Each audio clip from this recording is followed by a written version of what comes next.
Ditën e martë do rinisë rinumërimi i votave për kutitë e disa KZAZ-ve të qarku Durrës dhe të gjitha kutive të qarku Tiranë dhe Fier. Gjithashtu për disa KZAZ të qarkut Elbasan do të ketë këshyrje të një pjese të materialit zgjedhor në disa KZAZ.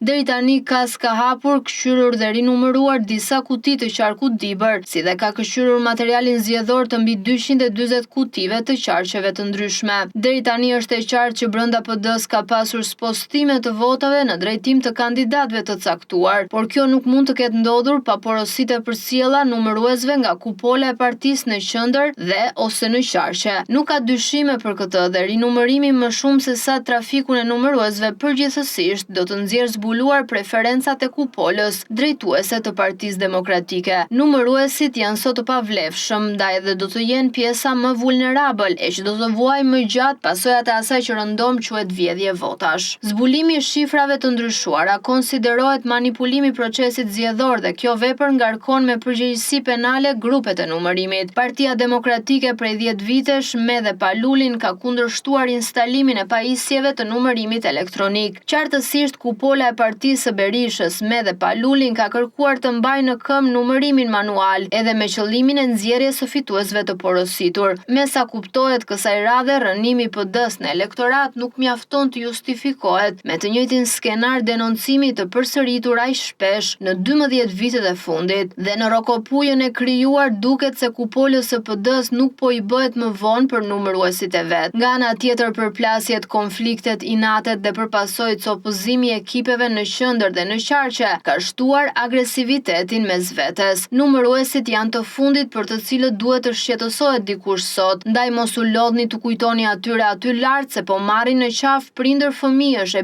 nënash, nuk dëgjon njeri nga i vesh sot në PD-n e Berishës. Komisionet e qendrave të votimit dhe grupet e numërimit bazuar në kodin zgjedhor përbëhen nga komisionerët që propozohen nga partitë e mazhorancës dhe opozitës në proporcion të drejtë. Në kushtet kur në proces verbale ka pak ose as pak denoncime për parregullsi, kjo sot do të thotë që ose parregullsi nuk ka pasur ose nëse ka ndodhur për manipulim ka pasur konsensus partijak apo bipartijak për të qenë më të saktë. Është afërmendësh që për shembull nëse në njësinë 2 grupet e numërimit kanë ndihmuar si kanë mundur kandidaten Jorida Tabaku, kjo ka ndodhur jo vetëm me vullnetin e pilotuar të numëruesve të PD-s, por edhe me dashamirësinë e numëruesve të PS-s. Dhe edhe dashamirësia e këtyre të fundit është përcjell si vullnet nga shefat e numëruesve dhe të antarëve të KZAZ-s përkatëse në PS. Javë përpara ditës së numërimit, kandidatja Tabaku komentohej për mbështetjen që po i ofrohej edhe gjatë fushatës nga bizneset të lidhura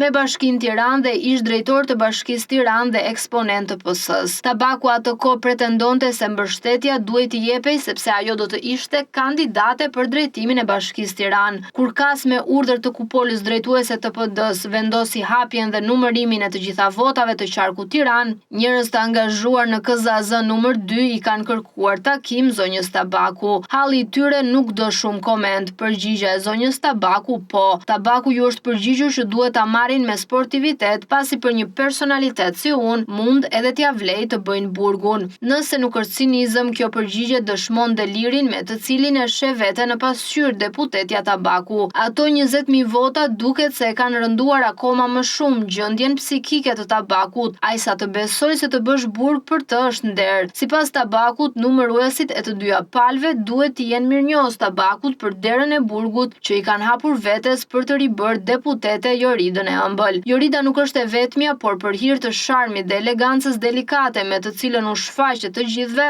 është më tipikja për t'u përdorur si shembull demonstrimi të paktën për ata, më shumë se 20.000 derdimen që mbase e kanë votuar. CNA ka siguruar kopje të plota të gjitha regjistrimeve të procesit të numërimit të qarkut Tiranë. Këshillojmë numëruesit e KQZ-s që të jenë të kujdesshëm e të ruhen nga porosit për mbështetje të kandidatëve të caktuar. Kasetat e qarkut Tiranë do të përcillen të plota në SPAK për të bërë krahasimi plot i videove me votimin e subjekteve dhe aty duket qartë edhe një kategori tjetër favori që i është bërë Tabakut, ku fletëve të votimit vetëm për PD-n u është shtuar kryqi për Tabakun. Krahasimi i shifrave që dalin nga leximi i votave për subjektin me shifrat ku vëzhgohen shenja për Tabakun, flet edhe për plotësim të fletëve për llogaritë delikate së Tabaku. Sa për numëruesit e gjor, fati i tyre është i shkruar, bëhet apo nuk bëhet Tabaku deputet deputete ose kandidate për Bashkinë Tiranë. Ata do të bëhen shembull i papërgjegjshmërisë së një force politike që në ditën më të keqe të mbështetjes në elektorat gjente kohë të kujdesej që tabakët të dilnin patjetër deputet.